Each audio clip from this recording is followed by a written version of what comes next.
let's get into the news. I mean, since we last spoke to you guys 2 weeks ago, we've had 2 announcements from the PDC. We'll start with the most recent one, which was last week. The PDC announcing that we're going to have 5 Players' Championship events, July 8th to the 12th in Milton Keynes. Lots to delve into on the announcement, but what was your reaction to the news? I think there's nothing to criticize about this. I think it was absolutely the right move. We have to get back to competitive sport at some point, and other sports are showing that it's possible. And the PDC, I think, have found that line that you just can't criticize.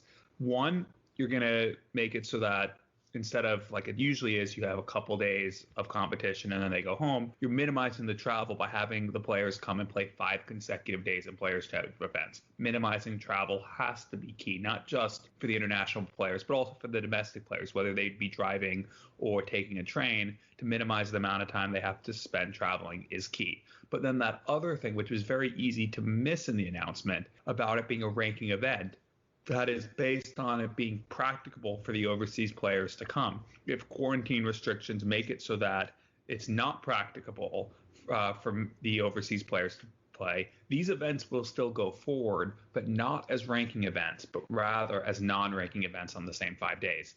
There might be some change to the structure depending on how many players are able to play or not, but the fact that these are only ranking events, if the overseas players are able to come at however you define practicable. I'll assume it's some reasonable interpretation, but the fact that it's ranking only if it's practicable for them to go was the only way to make this fair. We saw what happened with the last ranking events where on the Sunday, 20 some odd players pulled out and players on £0 on the Challenge Tour of America got in because countries shutting down their borders, players having to withdraw just to be able to get home. That was not fair that event went forward as a ranking event. This prevents that. And yes, okay, there is still a little bit of unfairness if some players can't go. While it might not be ranking, they will lose the match sharpness that would come from playing. But you can't avoid that. You have to start getting back into the flow. Ideally, these will be ranking events and all 128 tour card holders will be able to attend if they want. If not, at least you're getting some events for money to be played. That's the best backup. I think this is a great decision, and I think the PDC, well, we'll see how it works, but assuming this works out well, this should be the way they do it for the rest of the year, at least for the Players' Championship events. I think it's as fair as it can be, and there's nothing I can criticize about it.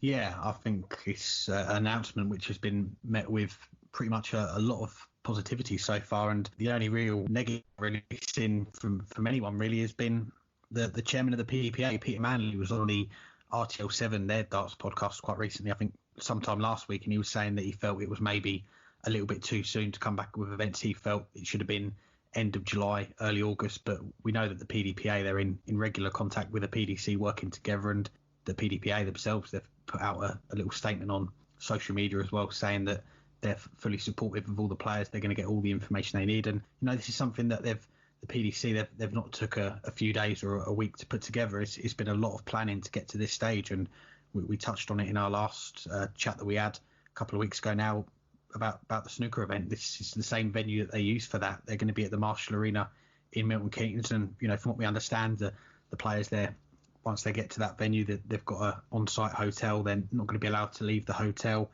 I believe everyone's going to get tested as well, so it's going to be a secure environment for them to play. And yeah, like you say, having the 5 events instead of the regular 2 that we have on the regular Pro Tour weekends, it does help a lot, and it's going to help the players get back into that rhythm of playing some games. And it's going to be some big opportunities for the players, and for the PDC anyway. They've wanted to get the ball rolling again. It's been a few months now since we've seen Players' Championship events, back to mid-March, so by the time these events come around in July, it'll be the best part of 4 months. So it's been a long time, but lots of planning behind the scenes. And yeah, the big sticking point at the moment is whether these events, they're going to be ranked or they're going to be non-ranked, and it is all come down to the UK government quarantine policy on the overseas visitors. The poster that's come out, it's got Michael van Gerwen on the front, the world number 1, of course, in the Netherlands. So I think they're confident that they can get him over, and if you can get the majority of the guys that are overseas, we're talking a third of the tour card holders, give or take 40 or so players, then the events are going to go ahead and they're going to be ranked. And yeah, I think a lot of players are going to be keen to get back, get involved, and it's a great opportunity for them to play, get some money as well, and in a safe environment.